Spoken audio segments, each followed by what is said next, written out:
Hi, welcome. This is Dr. John DeMartini. This is one of the most amazing and inspiring shows that you can listen into. If you want to be on the edge of your seats, if you want to open up your heart, if you want to expand your mind, and you want to meet incredible people, stay tuned because you're just about to experience a transformative radio show that will change your life. And you're listening to the Dr. Pat Show that's coming up right next. The following audio is via a Skype call.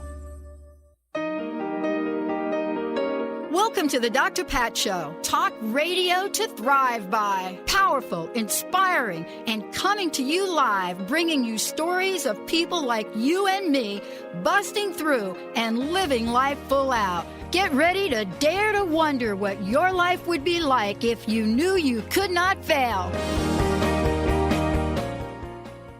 Hey, everybody. Welcome, welcome, welcome. It is so great tuning us in, turning us on, but tuning in to you all. Thank you so much for everything that you guys do. You're the best audience on the planet. I love it, love it, love it. And we've got a great lineup for you today on the Dr. Pat Show and Transformation Talk Radio. But first, I got to say hi. Hi, Mr. B. Hi, Pat. How are you? I'm doing very well. And yourself? You know, it was a little weird this weekend not seeing the Seahawks. Yeah, it was just a little odd for me. Yeah, especially in playoffs. Little odd, Mm-hmm. little odd. We got to move forward, though. We got to move forward. Got to move forward. You know, I got to feel, I'm going to give you a heart pump out there for all you Jaguar. All those fans out there, because I thought you had it in the bag, and I guess we know that it ain't over till it's over, right, Benny? I believe in, I'm sure New England has some crazy stat on like the highest percentage of second half comeback victories ever, which is probably true. So Yep.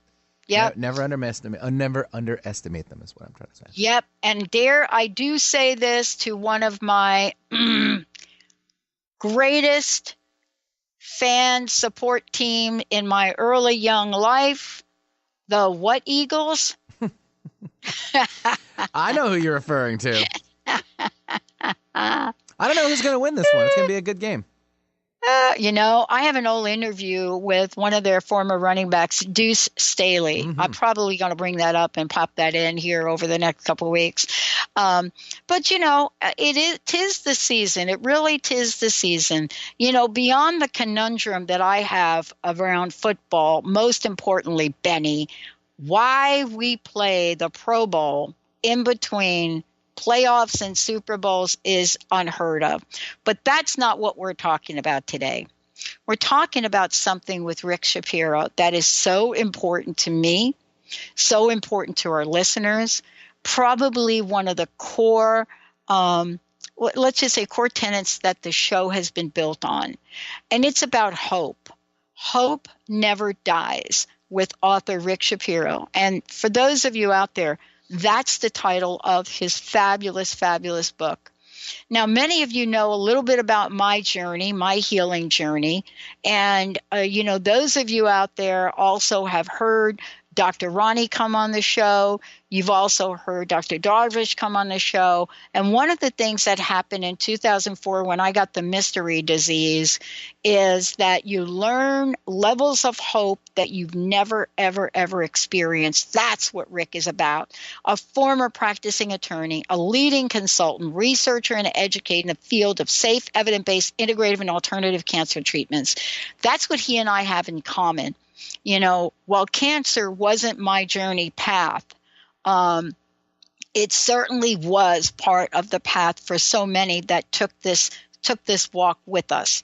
So Rick has engaged in deep research. He and I love research. We've looked at therapies. We understand what works, what doesn't work. But when all is said and done, whether you go to China, New Zealand, whether you go to Europe, whether you're like a couple of my friends that have gone to Mexico, whether you've done all of the above, this is a culmination of his work. And it developed after cancer took his father life over 20 years ago. And sometimes when that happens, we rise up to speak forth for so many that cannot speak for themselves. Today, how this book, How Hope Never Dies, How to Beat the Odds, all of the above is what today's show is about. Rick, it's great to have you here. Welcome to the show. Thank you so much. It's my pleasure. Here's the question that I've asked so many people over time. I have just mentioned a little bit about what the show is about.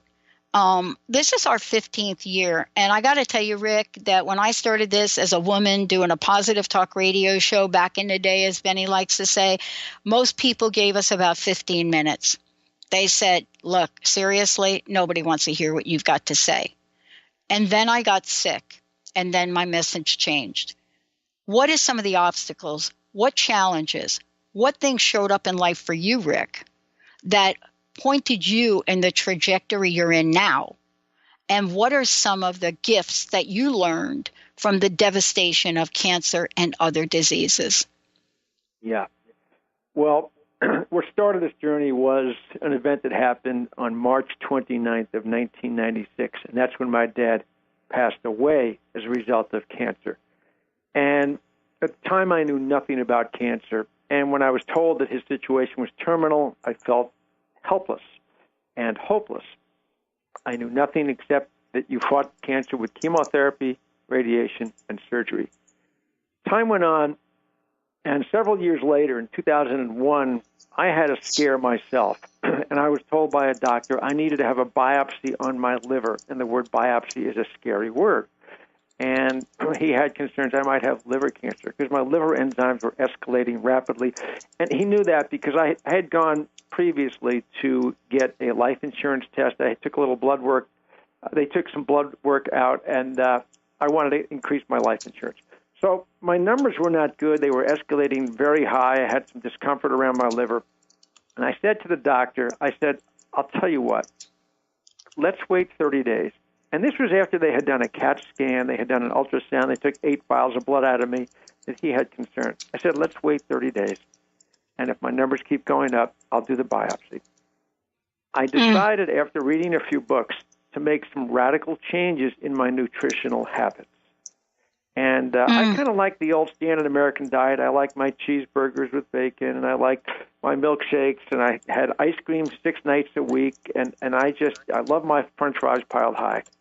But I made radical changes in my diet. I went back, and then guess what? Lo and behold, I brought my numbers down from these very astronomically high levels to normal. No need for a biopsy. I guess I didn't have liver cancer, or if I was close, I turned around my biochemistry. So that's what got me on the path. I read 100 books after that. I've been to 23 cancer conferences since 2010, and I've been on this mission because, Pat, there's 600,000 people died this past year of cancer in the United States. And for those of us who are old enough, the war in Vietnam was 10 years. 58,000 people died in 10 years. Well, guess what? In this country, every 5 weeks, just a little over every month, 58,000 people die of cancer. And it's about to overtake cardiovascular disease as the biggest killer in this country in the next year or two. So I just decided, you know what, there's got to be some other things we can bring to the table beyond the strict standard of care, or including the strict standard of care integratively, to help people beat the odds, regardless if they're told they're terminal or have stage 4 cancer. And I have actually met, at this point, after going to 23 conferences, hundreds and hundreds and hundreds of people who were told to get their affairs in order, who were told that they should go to hospice, and there was nothing more that could be done. And they're still surviving and thriving because they brought other tools to the table. And isn't that what your book is about? I mean, it's not just about as I picked up somewhere from the book, Transformation and Pearls of Wisdom. It's also about, let's tell the story about how people did it. Then let's tell you what we found about how these people have done it. And what I love about Hope Never Dies, when we're thinking about this book that you've written, it is like, who are the game changers out there that are speaking out about beating the odds? Who are they? And how can we tell the world more about them? That's what you're doing. We're going to take a short break, Rick. When we come back, we're going to talk about some of these stories, but we're also going to talk about what is it that Rick discovered on the way to wholeness, well-being, and healing. Yep, This is a juicy one, folks. You want to give us a shout, 1-800-930-2819, 1-800-930-2819. I'm Dr. Pat, Rick Shapiro. Mr. Benny, of course, will be right back.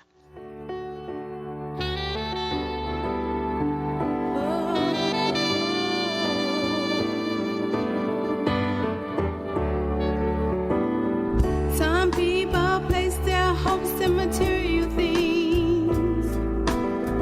Some people place their hopes in diamonds. Integrate spirituality into your everyday lives on Universe Soul Heart Radio. Tune in each month on Transformation Talk Radio as Kathleen Johnson explores the concept of sensible spirituality, keeping you grounded, connected, and centered on the path to wholeness. Kathleen has dedicated her life to facilitating holistic healing and wholeness in others. Listen to Universe Soul Heart Radio and learn how to flourish, grow, and impact all we do on planet Earth. For more information, go to universesoulheart.net. Tune in to the hit show Raging Skillet Radio, Mouthing Off with Chef Rossi. Chef Rossi mouths off about different subjects in pursuit of breaking down walls and opening up your minds.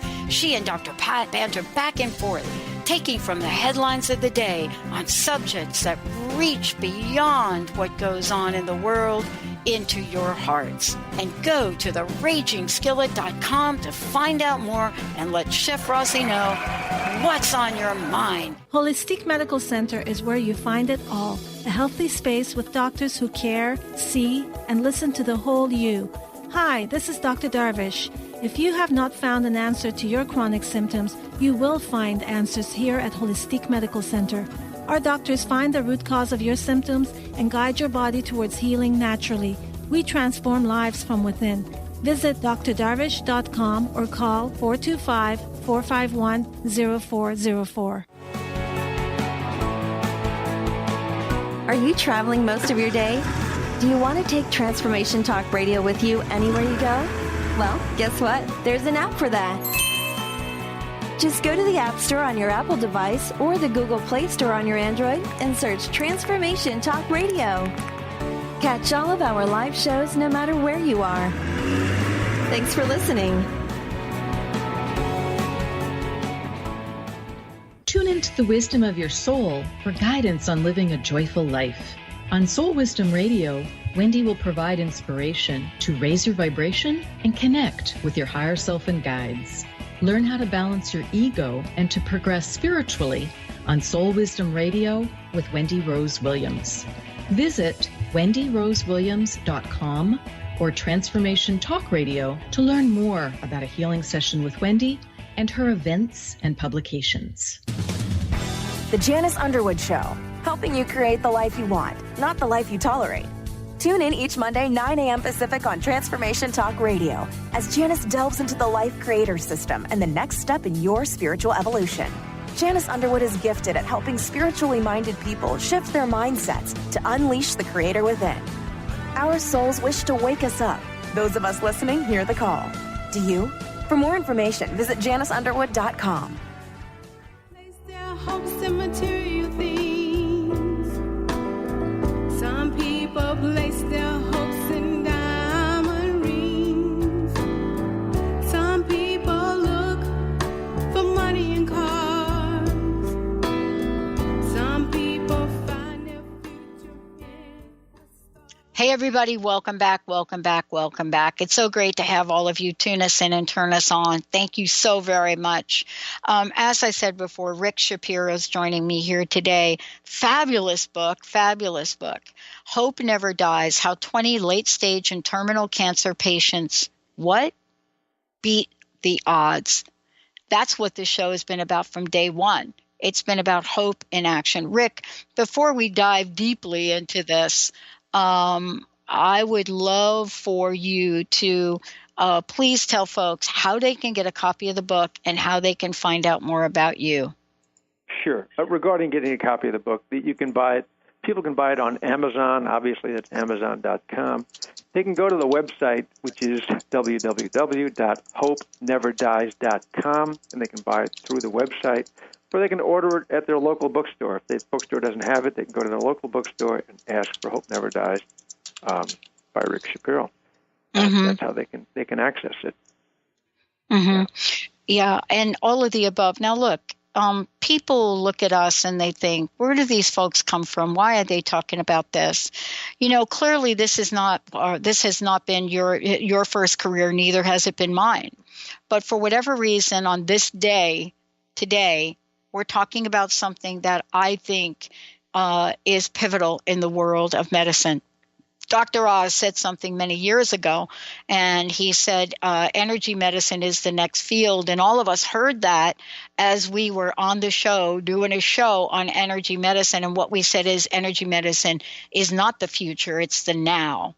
It's the time we're living in now. But it's more than that, isn't it? I want to ask you this. What do you believe is one of the first things that a patient, let's say, should know and should do the minute that they hear the word cancer? Yeah, that's a great question. Couple of things. First thing, when somebody's diagnosed with a serious cancer situation, number one, breathe. Number two, breathe. Number three, breathe. Because we are all panicked. We kind of see our mortality flash before our eyes when we're told we have cancer. We go into this. Many people go into a high-stress, anxiety-ridden mode. They become depressed. It's just the scariest word in the world. My grandmother wouldn't say the word cancer. She said the C word. But it's critical to know after we breathe and realize, okay, there's probably a very good path forward here, and there is hope.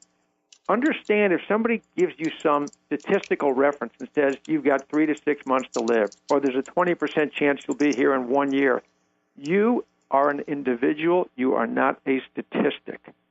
When they throw out statistics, they, meaning lots of doctors, they are looking at a population base of millions of people. You are an individual. And after you are told you have a particular prognosis that may not be the best prognosis out there, realize that you might be proactive and make certain changes in your life, bring certain medical tools to the table, integratively or alternatively, that can change the path of your cancer, change your biochemistry, enhance your immune system, and go after the cancer directly. Secondly, as I just said, when you're told you have cancer, it's a very scary proposition, and we can become highly stressed and anxious. We need to realize that nothing great was ever accomplished. Nobody ever climbed Mount Everest with a negative attitude that, I might not make it. I might not be able to accomplish that great goal. We need to find that inner resolve, that inner strength somehow, whether it's a few days after we get a diagnosis, a week later, 2 weeks later, 3 weeks later. But we need to find that inner strength and realize, okay, I have a challenge here. I have an issue. And we're going to put together the best team, the best tools to go after this situation and improve my health, and I don't have to be a statistic. Those are the first things you really need to think about when you get a diagnosis and a prognosis, regardless if it's from a doctor or a famous cancer center. Because I'll tell you this one other thing along those lines.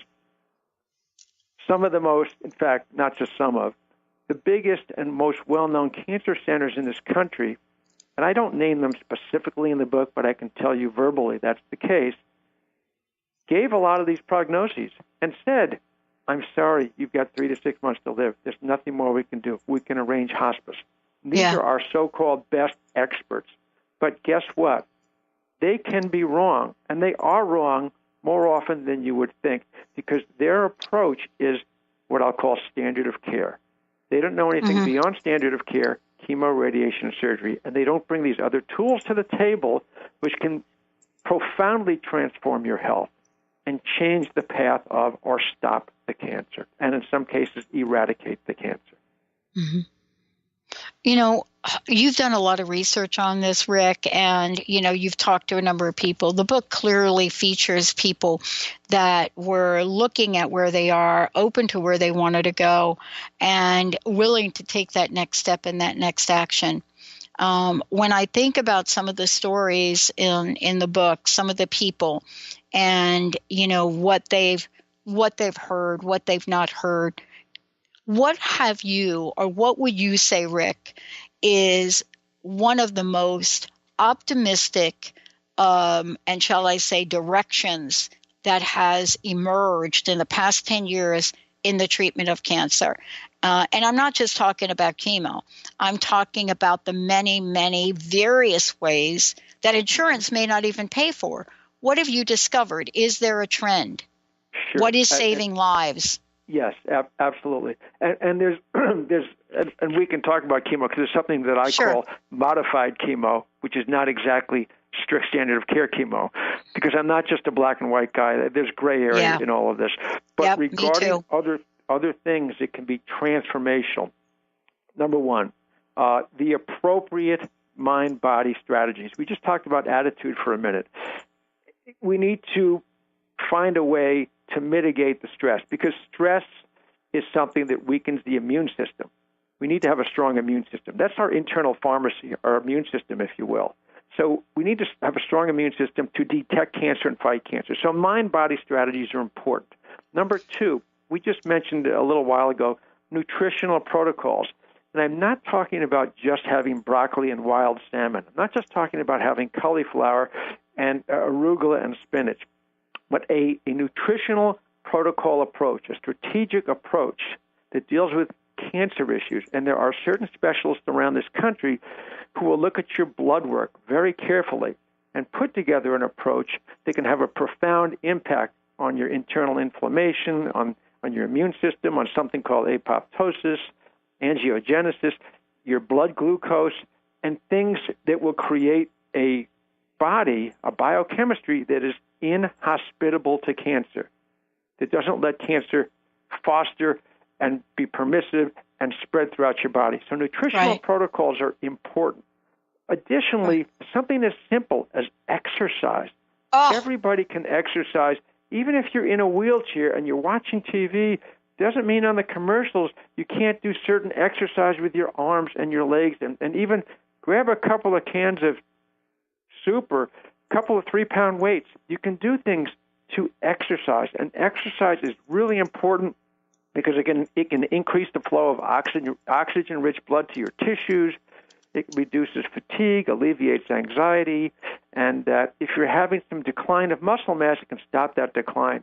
It helps enhance survival and quality of life. And another thing, Pat, that's really important is evidence-based, and the key word here is evidence-based supplementation. Sometimes supplementation gets a bad rap, and people say, it's not proven. But you know what? I was doing some research over the weekend, in fact, and I went to a website called pubmed.gov, pubmed.gov, which is our National Library of Medicine, which is supported by the National Institute of Health. This is the government's online medical library. It has 27 million studies. That's million studies across the globe. And for the fun of it, I put the word in to the search engine of this website, supplementation cancer. And I came up with over 9,000 studies. I put the word in curcumin cancer. Curcumin is a particular botanical. I came up with over 4,000 studies. So people sometimes say, there's no proof, there's no studies.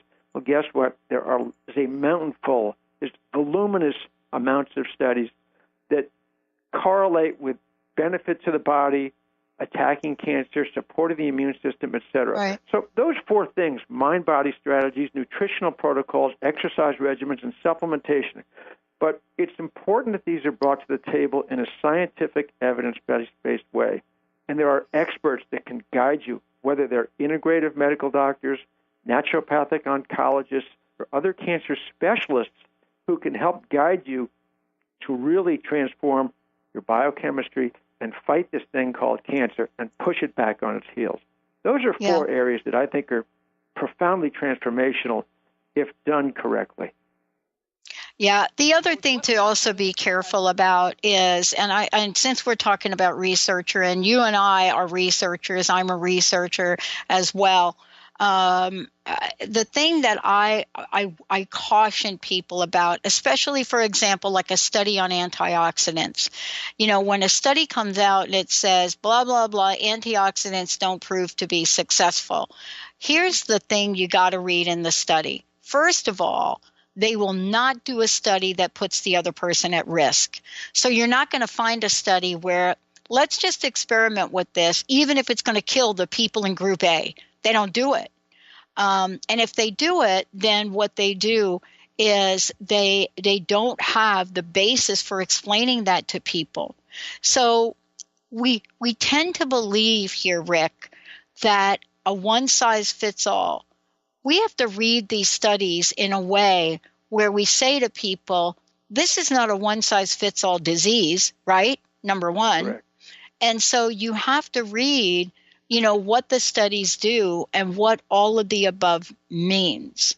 And it's been really a maze. So, for example, if you take antioxidants that detox your body while you're in the middle of a strict protocol, I don't care what it is, a normally healthy person doing a strict detox, you're going to feel that thing. You're going to have a Hertz reaction. You're going to feel it. And so how to apply these protocols, isn't that part of the discovery that you have as well? Yes. It's critical, and I want to talk about the FDA for a second because we're talking about studies, and that leads into that. Yeah, go ahead.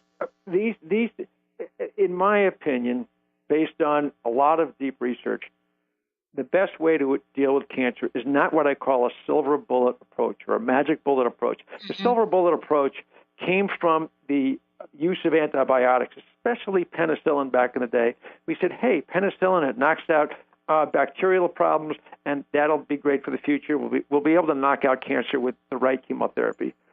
In reality, and let's be honest again, the progress we've made in cancer has been incremental at best over the last 60 years.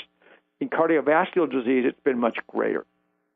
So the best approach, in my opinion, is a multifaceted therapeutic approach implemented by sophisticated cancer specialists, personalized, that's a key word, not generic therapy, but personalized to the individual based upon objective diagnostic tests and criteria. Objective to the individual. Not that we take a particular drug off a shelf and say, this is what we give for ovarian cancer or this type of breast cancer. No, because the mutations are different in everyone, and you can have different mutations in the same tumor, and this has to be delivered with compassion. Regarding studies, you need to look at lots of things. There can be inherent bias in studies. Who is paying for the studies? Most of these studies are paid for and supported by large pharmaceutical conglomerates. And think about today when you turn the TV on. How often do you see commercials about pharmaceutical drugs today? All the time. You didn't see that 20 years ago. This is big business. And regarding the concept I mentioned before about the concept of proof, most medical doctors in today's medical world say they need to see what's called a phase 3 double-blind, large, randomized, placebo-controlled study. A phase 3 study generally takes 10 to 15 years to consummate because they start by looking at cancer cells in the petri dish, and they do what's called an animal study, then a phase 1 study, which can be 50 to 100 people. Phase 2 might be 500 to 1,000. Phase 3 might be 1,000 to 3,000 people. Yep. And according to Tufts University Medical School study of drug approval in the year 2014, they said it costs approximately, from start to finish, $2.5 billion with a B to do these studies. Now, now, let's say it's just $1 billion. Let's say they're off. Who has $1 billion to spend on a study unless you're going to get a return on investment? That's With right. These particular drugs, they can get a patent. The patent protects them on this particular drug, all the drugs you see on TV, and any drug for that matter, for 20 years. So they have 20 years to reap billions per year to get their money back. If you could put in a pill, what I just said, the mind body, the nutritional protocols, these supplementation programs, if you could put that in a pill, that would be worth $1 trillion. But you know what? You can't patent that. Natural agents, be they botanicals, herbs, vitamins, extracts, whatever, are not patentable. Therefore, you will never see a large phase 3 study because who's going to spend $1 billion on it when you can't get an ROI, a return on investment? Very simple. And when I present that to an oncologist, they will say, if they will listen, they'll say, that does make sense if they're somewhat open-minded. So they say there's no proof. There is plenty of proof. It may not be a phase 3, but there's plenty of proof based on observational studies, case studies, clinical evidence, epidemiological studies that show that these other things beyond standard of care can be profoundly transformational and beneficial to anybody who's suffering from a cancer diagnosis. Well, let's talk about the epidemiological nature of breast cancer. There's a book, I believe it's a book. I want to say it's a book. Let me just call it a research. It's a research publication on the nutritional epidemiology of breast cancer. Now, who are the people that did this? Well, first of all, they're not in the United States. So right away, we want to discount anything anybody's doing outside of the U.S. That's number one. That's what folks are doing. But yet, when you look abroad, when you look at, how, Ronco and DeStefani put this study together, and they took the nature of breast cancer, and they broke it down. And they talk about, current knowledge today, just like you do in your book. What do we know today? How about obesity? How about this? And they come out and they say, well, wait a minute. Yeah, we're in Uruguay, but it's okay. We still did a study. So when we look at this, we have to combine what people are doing all across the world for the very reason you said. When you are in this late stage, as you say in your book, and terminal cancer, I don't think people want to wait 15 years for a study, do they, Rick? No, people unfortunately are dying every day, and we don't have time to wait 10 or 15 years. And with respect to studies that come from global sources all over the planet, they need, we always need to look at the study, how was it designed, who sponsored it, how many people, and sometimes somebody might say, XYZ didn't work. Well, maybe if they had the dose was larger, it would work. Maybe if we waited an extra 2 months, it would kick in and support our immune system. But there are actually 3 people in the book out of the 20. One went to Switzerland, one went to Germany, and one went to Mexico. And they are thriving today. They couldn't find what they were looking for here in the United States. And quite frankly, over in Europe, places like Germany and Switzerland and some other countries, they are not as tough on certain treatments and therapies that they will allow patients to implement in their cancer-fighting strategy. And, I think we sometimes set the bar a little bit high. Certainly we want to do things that are safe. We want to make sure that there's what's called a response, that it works. But when people are in a late-stage situation, I think we need to loosen up a little bit. Well, let's skip this break, because I want to take a minute, and I would love for you to share a few of these stories with our people, because, this is what you've done in your book. You've put so much time and effort into making sure that, you're representing such a great cross-section. And, we know this. We know that there are differences. I was looking at a study, that was done in the Asian population, a study that came out about the effectiveness of support groups, right, in Asian breast cancer patients, right? So they did a review, and it doesn't mean that if you take that study for, Asian and Asian American patients, that's going to translate. But it's information. It's information, right? It's talking about a 4.3 to 5.3 billion projection in 2050 as cancer grows in these diverse populations which didn't have cancer before, right? Or Absolutely, not to the extent. So I want to take a minute, if we could, and talk with you and have you share a few of the stories or a few of the examples of how people went from surviving to thriving. It would be my pleasure. So right now? Okay, yeah, sure. let's do it right now. I thought there was a break. Absolutely. No, I think I want to skip the break. I'll give you several stories.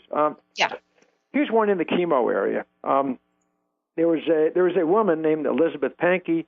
She happens to be an MD and a PhD, and she was told in October of 1999 that she had 2 months to live. She had visited 5 cancer centers across this country. She had, obviously, a very aggressive ovarian and uterine cancer, which had spread to her abdomen.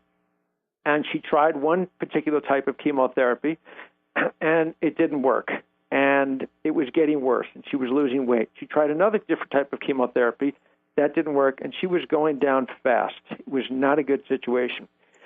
She looked day and night over the Internet. She found a doctor named Dr. Nagurney in Southern California and got on the phone with him, and he had a chemosensitivity test. And he's one of only 2 doctors I know in this country who provide this particular chemosensitivity test. It's not a generic model because most of chemo is selected via what I'll call an off-the-shelf model. For this type of cancer and this type of stage, we provide this chemotherapy.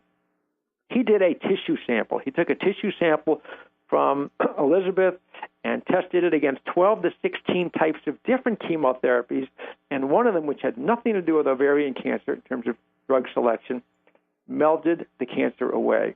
I'll just cut to the chase. She is doing fantastically well. She was told in October she was not going to make it till Christmas.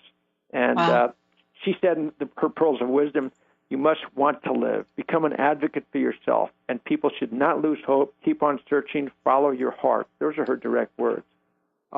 Here's another story. There's a woman, Diane Klenke. Diane is up in Green Bay, Wisconsin.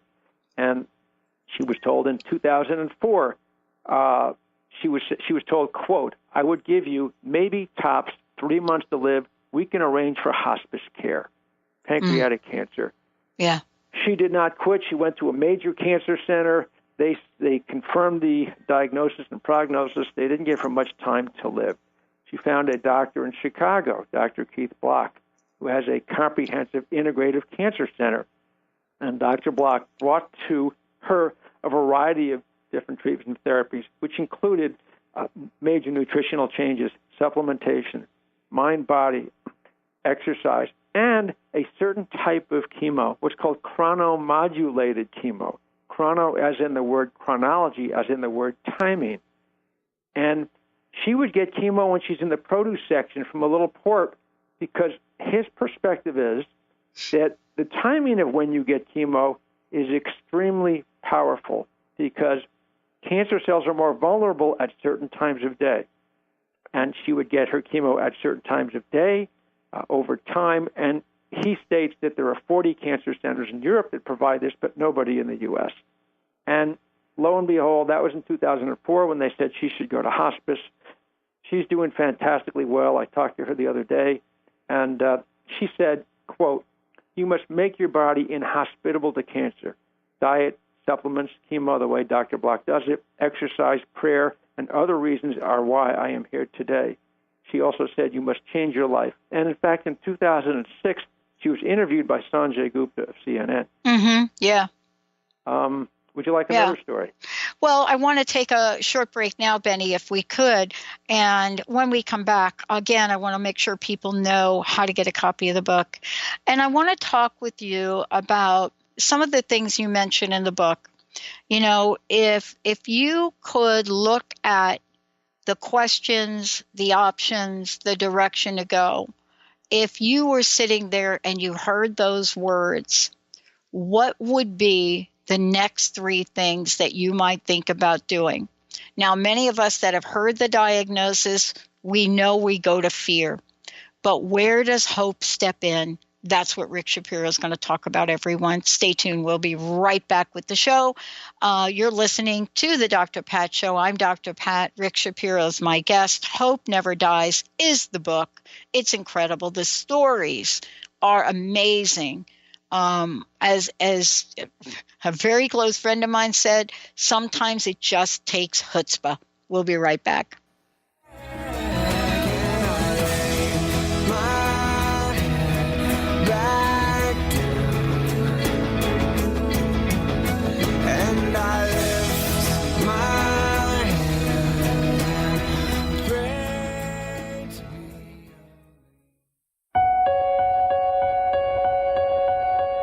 Stop thinking and start acting.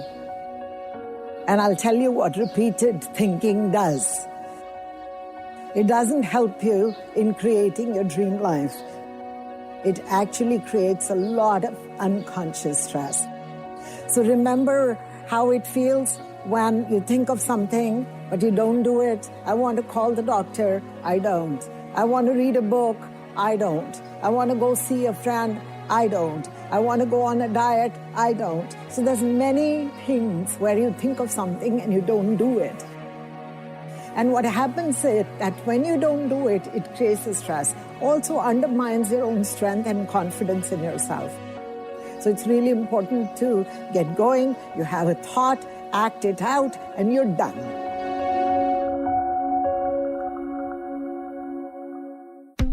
Winning at the game of money.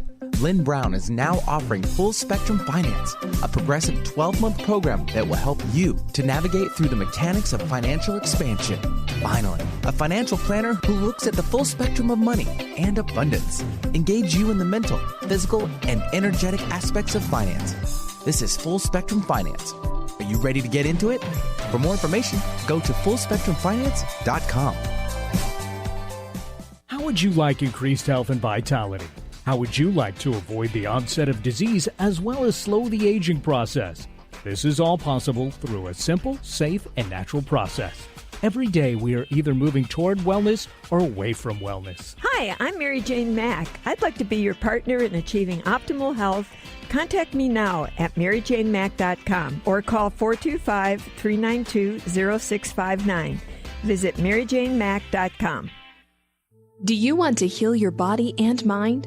Your body has a lot to tell you if you just learn to listen to your intuition. Audrey Michelle, host of Rewired Life Radio, can help you peel away the layers that are holding you back from living your best life. Tune in to Rewired Life Radio. Learn to love, heal, celebrate on Transformation Talk Radio every Wednesday at 12 p.m. Pacific, 3 p.m. Eastern. Connect with Audrey at audreymichelle.com. Choose the new earth on the Cornelia Stephanie Show. Tune in each week on Transformation Talk Radio as Cornelia takes listeners on an odyssey of higher consciousness to inspire, educate, and empower. Cornelia guides people on the path of self-healing, peace, and liberation. The Cornelia Stephanie Show is your catalyst for anchoring heaven on earth on a global scale. For more information, go to corneliastephanie.com.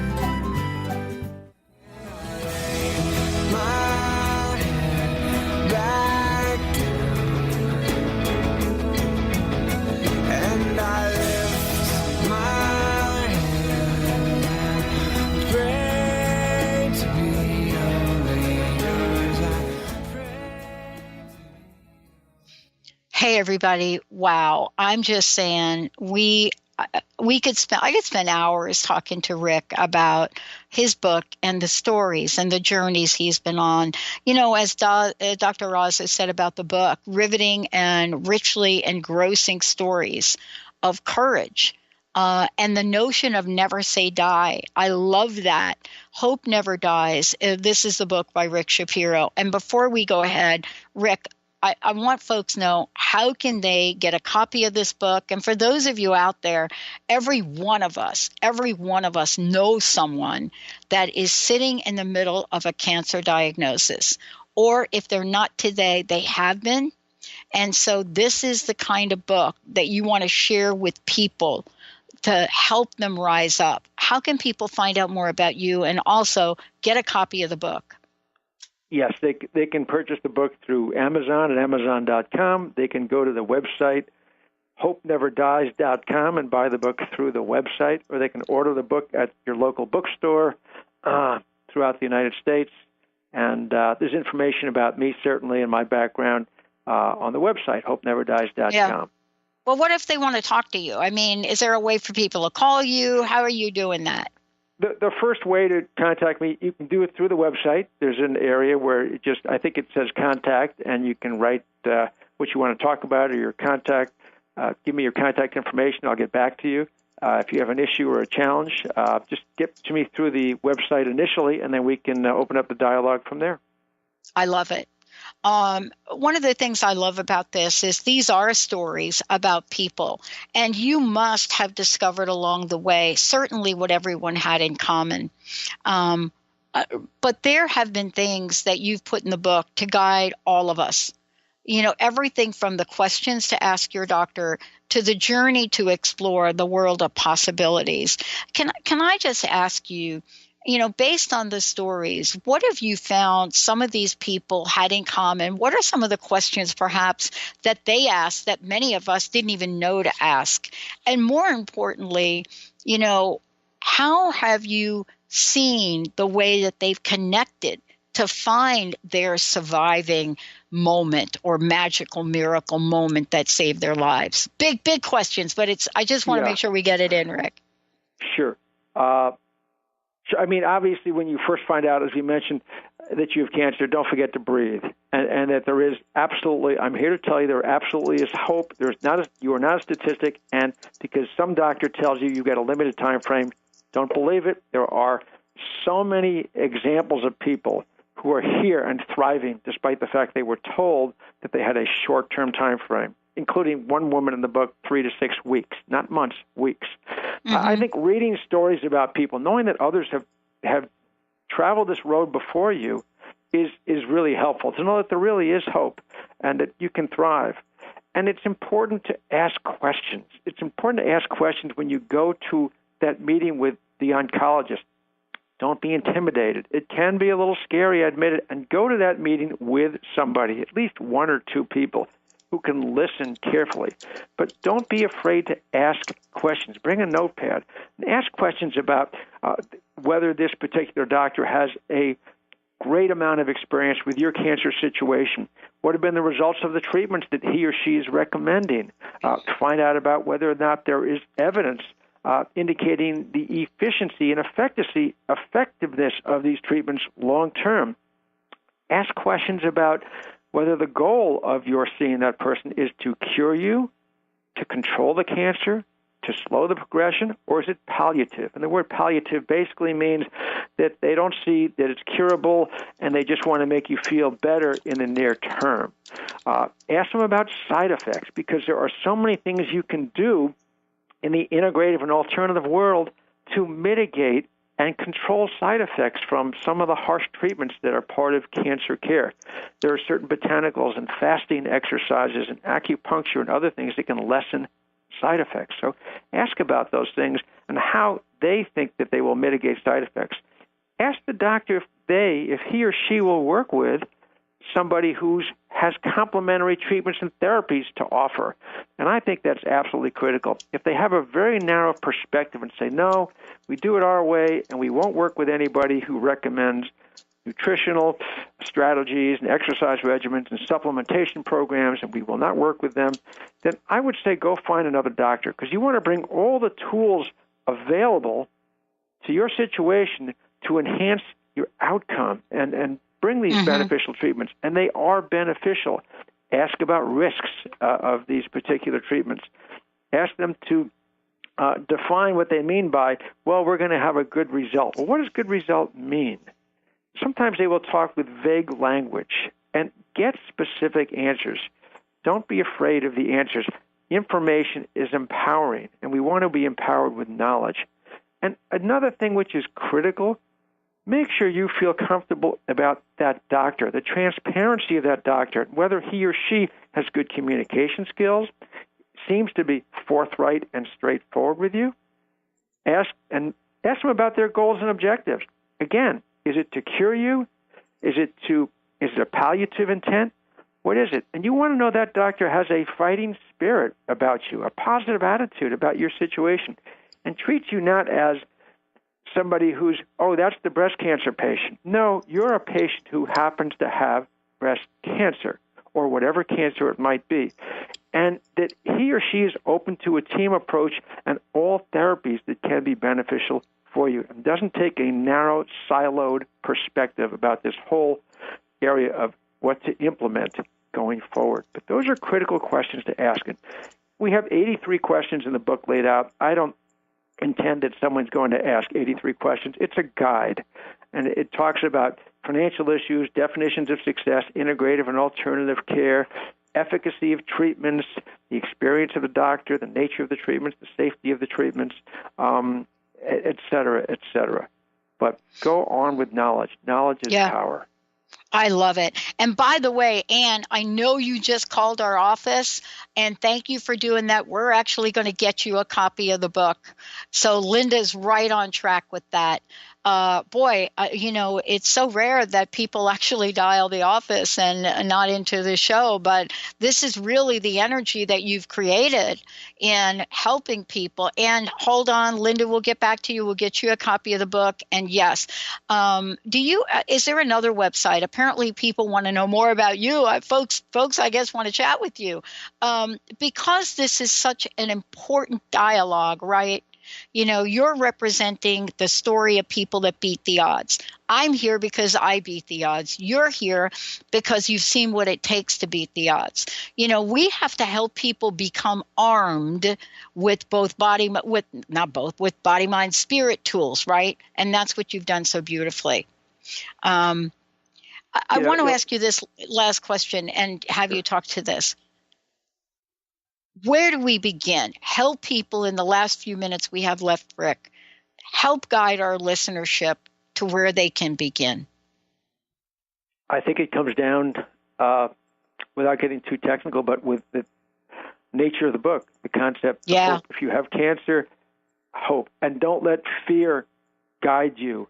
Don't let fear overtake the process. And if you think about the acronym FEAR, F-E-A-R, forgetting every available resource. There's lots of resources out there that can help you move forward. Social support is also very important. You want to surround yourself with people who are compassionate, who are sensitive, and who care, and you want to still be involved with life and not let this overpower you. There is hope. You want to try and find the inner resolve. You are not a statistic. It's a multifaceted approach. And just move forward knowing that many have walked this path before you and are out literally 10, 20, 25 years. In fact, 18 out of the 20 people in the book are out 10 plus years or more from the time that they were supposedly had an expiration date. Pursuant to their conventional doctors saying, I'm sorry, you've got 3 months, 6 months. The great majority of the people were told they had a year or less, and they are thriving because they changed the inner dynamic. They brought into their body a paradigm which was either integrated with other therapies or some of them just alternative. So there is hope, and hopefully the stories will inspire people to know there's hope. Hopefully the doctor chapters will illuminate people about treatments and therapies that can be profoundly transformational regarding your biochemistry in your body. Hopefully the questions will empower them with knowledge.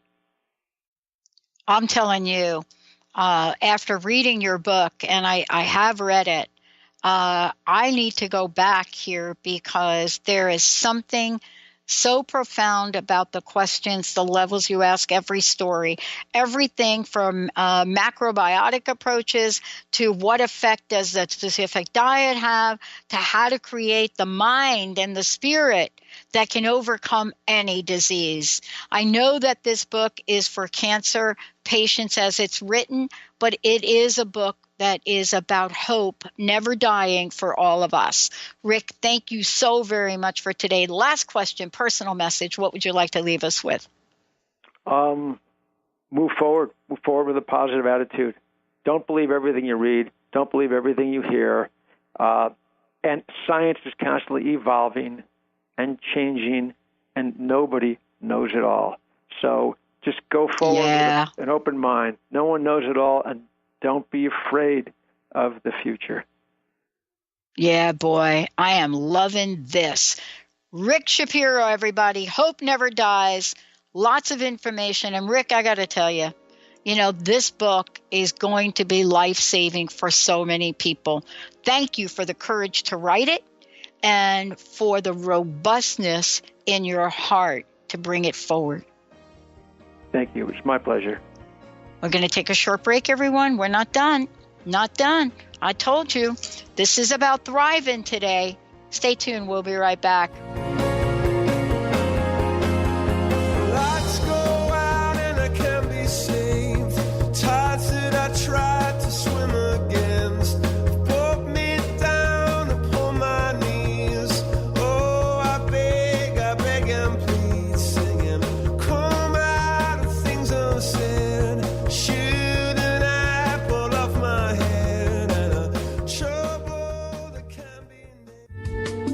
preceding audio was via a Skype call.